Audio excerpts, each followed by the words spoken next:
ಪ್ರಿಯರೇ, ದಿನದ ಬದುಕಿಗೊಂದು ಕ್ರಿಸ್ತನ ಈ ದನಿ ನಮ್ಮೆಲ್ಲರಿಗೂ ಪ್ರೇರಣೆ ಆಗಲಿ. ಪೂಜಾ ವಿಧಿಯ ಸಾಧಾರಣ ಕಾಲದ 14ನೆಯ ವಾರ, ಜುಲೈ 9, 2026, ಗುರುವಾರ. ಸಂತ ಮತ್ತಾಯನು ಬರೆದ ಪವಿತ್ರ ಶುಭ ಸಂದೇಶದಿಂದ ವಾಚನ. 10ನೇ ಅಧ್ಯಾಯ 6ರಿಂದ 15ರವರೆಗಿನ ವಚನಗಳು. ಆ ಕಾಲದಲ್ಲಿ 12 ಮಂದಿಯ ನಿಯೋಗವನ್ನು ಕಳುಹಿಸುವಾಗ ಯೇಸು ಅವರಿಗೆ ಕೊಟ್ಟ ಆದೇಶ ಇದು: ತಪ್ಪಿಹೋದ ಕುರಿಗಳಂತೆ ಇರುವ ಇಸ್ರಾಯೇಲ್ ಜನರ ಬಳಿಗೆ ಹೋಗಿರಿ. ಹೋಗುತ್ತಾ ಸ್ವರ್ಗ ಸಾಮ್ರಾಜ್ಯವು ಸಮೀಪಿಸಿದೆ ಎಂದು ಬೋಧನೆ ಮಾಡಿರಿ. ರೋಗಿಗಳನ್ನು ಗುಣಪಡಿಸಿರಿ, ಸತ್ತವರನ್ನು ಮತ್ತೆ ಬದುಕಿಸಿರಿ, ಕುಷ್ಠರೋಗಿಗಳನ್ನು ಸ್ವಸ್ಥ ಮಾಡಿರಿ, ದೆವ್ವಗಳನ್ನು ಬಿಡಿಸಿರಿ. ಉಚಿತವಾಗಿ ಪಡೆದಿರುವಿರಿ, ಉಚಿತವಾಗಿ ಕೊಡಿ. ಜೇಬಿನಲ್ಲಿ ಚಿನ್ನ, ಬೆಳ್ಳಿ, ತಾಮ್ರವನ್ನಾಗಲಿ, ಪ್ರಯಾಣಕ್ಕೆಂದು ಜೋಳಿಗೆಯನ್ನಾಗಲಿ, 2 ಅಂಗಿಗಳನ್ನಾಗಲಿ, ಕಾಲಿಗೆ ಕೆರವನ್ನಾಗಲಿ, ಕೈಗೆ ದಂಡವನ್ನಾಗಲಿ ತೆಗೆದುಕೊಳ್ಳಬೇಡಿ. ಏಕೆಂದರೆ ದುಡಿಮೆಗಾರನು ಜೀವನಾಧಾರಕ್ಕೆ ಬಾಧ್ಯನು. ನೀವು ಒಂದು ಪಟ್ಟಣಕ್ಕಾಗಲಿ ಹಳ್ಳಿಗಾಗಲಿ ಹೋದಾಗ ಅಲ್ಲಿ ನಿಮ್ಮನ್ನು ಬರಮಾಡಿಕೊಳ್ಳಲು ಯೋಗ್ಯನು ಯಾರೆಂದು ಕಂಡುಹಿಡಿಯಿರಿ. ಅಲ್ಲಿಂದ ಮುಂದಕ್ಕೆ ಸಾಗುವವರೆಗೂ ಅವನಲ್ಲೇ ತಂಗಿರಿ.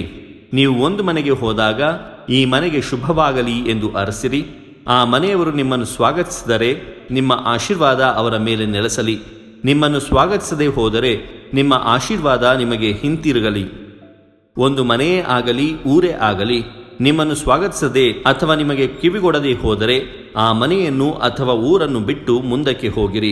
ಹೋಗುವಾಗ ನಿಮ್ಮ ಪಾದಗಳಿಗೆ ಅಂಟಿರುವ ಧೂಳನ್ನು ಜಾಡಿಸಿಬಿಡಿ. ತೀರ್ಪಿನ ದಿನ ಆ ಊರಿನ ಗತಿ ಸೊದೋಮ್ ಮತ್ತು ಗೊಮರ ಊರುಗಳ ಗತಿಗಿಂತ ಕಠಿಣವಾಗಿರುವುದೆಂದು ನಾನು ನಿಮಗೆ ಒತ್ತಿ ಹೇಳುತ್ತೇನೆ. ಪ್ರಭುವಿನ ಶುಭ ಸಂದೇಶ. ಕ್ರಿಸ್ತರೇ ನಿಮಗೆ ಸ್ತುತಿ ಸಲ್ಲಲಿ. ಚಿಂತನೆ. ಇಂದು ನಮ್ಮ ಜೀವನಕ್ಕೆ ಬೇಕಾಗಿರುವುದು ಮುಕ್ತ ಮನಸ್ಸು ಮತ್ತು ಸರಳತೆ.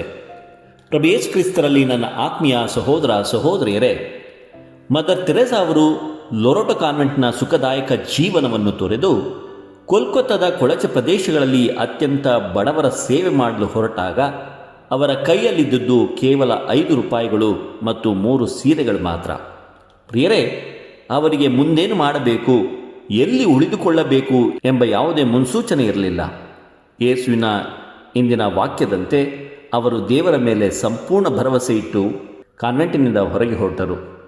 ಆತ್ಮೇರೆ, ಆರಂಭದಲ್ಲಿ ಅವರು ರಸ್ತೆಯ ಬದಿಯ ರೋಗಿಗಳಿಗೆ, ಕುಷ್ಠ ರೋಗಿಗಳಿಗೆ ಉಚಿತವಾಗಿ ಸೇವೆ ಮಾಡಿದರು. ಅವರು ಹೋದಲ್ಲೆಲ್ಲ ಜನರಿಗೆ ದೈವಿಕ ಶಾಂತಿಯನ್ನು ಹಂಚಿದರು. ಒಮ್ಮೆ ಮದರ್ ತೆರೇಸರವರು ಹಣವಿಲ್ಲದೆ ಕೋಲ್ಕತ್ತಾದ ಒಬ್ಬ ಶ್ರೀಮಂತ ವ್ಯಾಪಾರಿಯ ಬಳಿ ಭಿಕ್ಷೆ ಬೇಡಲು ಹೋದಾಗ ಆತ ಮದರ್ ತೆರೇಸಾ ಅವರ ಕೈಯ ಮೇಲೆ ಉಗುಳಿದನು. ಮದರ್ ತೆರೇಸಾ ಕೋಪಗೊಳ್ಳದೆ ಆ ಉಗುಳನ್ನು ಒರೆಸಿಕೊಂಡು, ಇದು ನನಗೆ ಇರಲಿ, ಆದರೆ ನನ್ನ ಬಡ ಮಕ್ಕಳಿಗಾಗಿ ಏನಾದರೂ ಧರ್ಮ ಕೊಡಿ ಎಂದರು. ಆದ್ಮೇಲೆ ಆ ವ್ಯಾಪಾರಿ ತನ್ನ ತಪ್ಪಿನ ಅರಿವಾಗಿ ಮದರ್ ತೆರೇಸಾ ಅವರ ದೊಡ್ಡ ಬೆಂಬಲಿಗನಾದನು.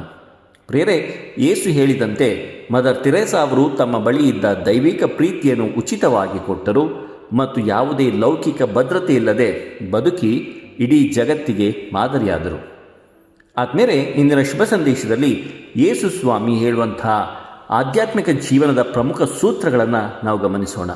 ಮೊದಲನೇದಾಗಿ, ಉಚಿತವಾಗಿ ಪಡೆದಿರುವಿರಿ, ಉಚಿತವಾಗಿ ನೀಡಿರಿ. ನಮ್ಮ ಜೀವ, ಆರೋಗ್ಯ, ಬುದ್ಧಿ ಮತ್ತು ನಮಗಿರುವ ದೈವಿಕ ವರಗಳು ನಾವೇ ಸಂಪಾದಿಸಿದ್ದಲ್ಲ. ಅವು ದೇವರ ಉಚಿತ ಕೊಡುಗೆಗಳು. ಆದ್ದರಿಂದ ಆ ಕೊಡುಗೆಗಳನ್ನು ಇತರರ ಸೇವೆಗೆ ಬಳಸುವಾಗ ನಾವು ಯಾವುದೇ ಸ್ವಾರ್ಥ ಅಥವಾ ದುರಾಸೆ ಹೊಂದಿರಬಾರದು. ಎರಡನೇದಾಗಿ, ಈ ಪ್ರಾಪಂಚಿಕ ವಸ್ತುಗಳ ಮೇಲಿನ ಅನಾಸಕ್ತಿ. ಚಿನ್ನ, ಬೆಳ್ಳಿ, ಹೆಚ್ಚುವರಿ ಬಟ್ಟೆಗಳನ್ನು ತೆಗೆದುಕೊಳ್ಳಬೇಡಿ ಎನ್ನುವ ಮೂಲಕ ಯೇಸು ತಮ್ಮ ಶಿಷ್ಯರಿಗೆ ಸರಳತೆಯನ್ನು ಕಲಿಸುತ್ತಾರೆ.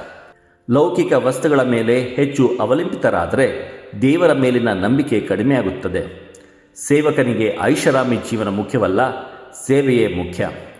ಬಡತನ, ಸರಳತೆಯನ್ನು ಬೋಧಿಸುವಂಥ ನಾವು ದೇವರೇ ನಮ್ಮ ಆಶ್ರಯದಾತರಾಗಬೇಕು ವಿನಃ ಈ ಪ್ರಾಪಂಚಿಕ ಚಿನ್ನ, ಬೆಳ್ಳಿ ಸಂಪತ್ತುಗಳಲ್ಲ. ಇನ್ನು ಮೂರನೇದಾಗಿ, ಶಾಂತಿಯ ದೂತರು. ಪ್ರೇರೆ, ಒಂದು ಮನೆಗೆ ಹೋದಾಗ ನಿಮಗೆ ಶಾಂತಿ ಎಂದು ಹರಸಲು ಯೇಸು ಹೇಳುತ್ತಾರೆ. ದೇವರ ಸೇವಕರು ಹೋದಲ್ಲೆಲ್ಲ ನೆಮ್ಮದಿ ಮತ್ತು ಶಾಂತಿಯನ್ನು ತರಬೇಕೆ ಹೊರತು ಗೊಂದಲವನ್ನಲ್ಲ.